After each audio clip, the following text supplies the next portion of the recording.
light within my heart, light within my thoughts, light within my words.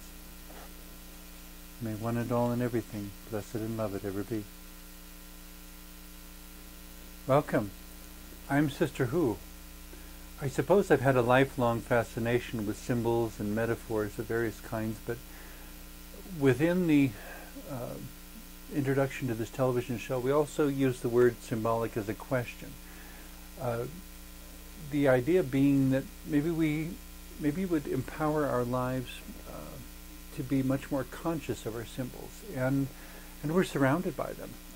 Actually, every spoken and written language is a system of symbols. It's auditory symbols that you hear and written symbols that we write that convey understandings. And all of the sounds and the symbols, the letters that we write, represent an understanding or an object or an action or something that we want the other person to understand. And what makes a language effective, of course, is when those symbols are effective in creating the same understanding in the listener as what exists within the mind of the speaker. So that when I say a motorcycle, that combination of sounds creates within someone else's mind an image of a motorized vehicle with two wheels and so forth. The sound is a symbol of the object, and it works effectively as language because it creates an image, hopefully somewhat accurate, within the mind of the person who hears it. So we're surrounded by symbols every day, but especially when we get into realms of spirituality and with religion, which is society's attempts to systematize and standardize spirituality,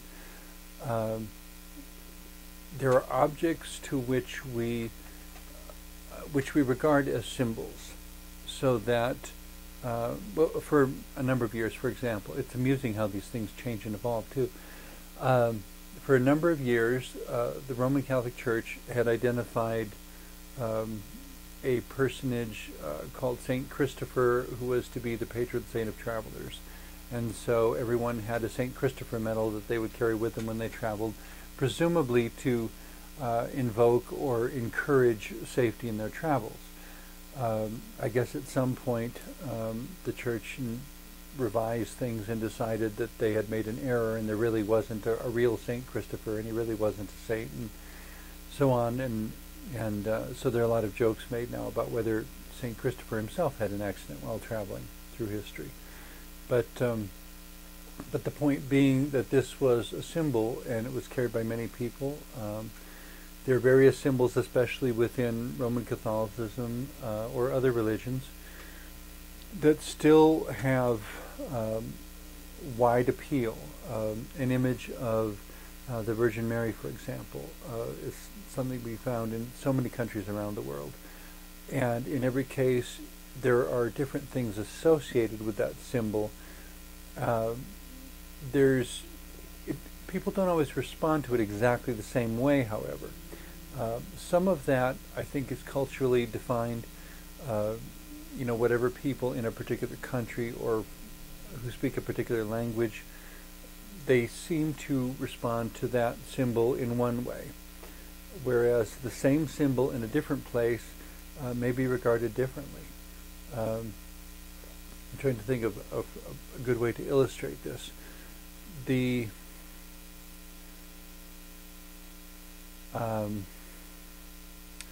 For some, when they see the Virgin Mary, for example, what may come to mind first is the idea of being the mother of what Christians regard, Jesus as the Savior.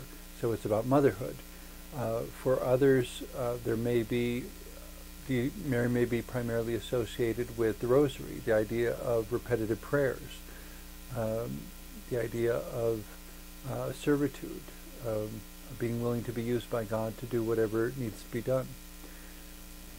So it's different qualities. And so when we say something is symbolic, it means that the object, the image, the sound represents something other than itself. And so anything that is symbolic is at once multidimensional.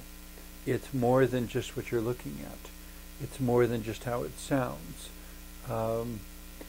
A bell ringing at certain hours, or certain times on the clock, around the clock throughout the day. When the bell rings and you're in a school building, it's generally understood that that's a symbol that you are now to get up from your desk, and if you're a student, and move to your next class, wherever that may be around the building. Or if that's your last class, you're now allowed to leave the building.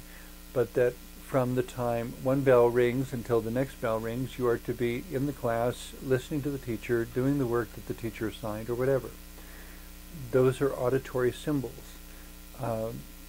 And yet, once again, symbols have as much meaning as we give them, because even when the bell has rung, if a particular student doesn't respect the authority of that symbol, they may get up in the middle of class and walk out of the building, walk out of the room, defy the teacher, change classes in the middle. Somebody may arrive at class late. Is that disrespectful or not? It depends on who you ask, and it depends on what the reason for the change is.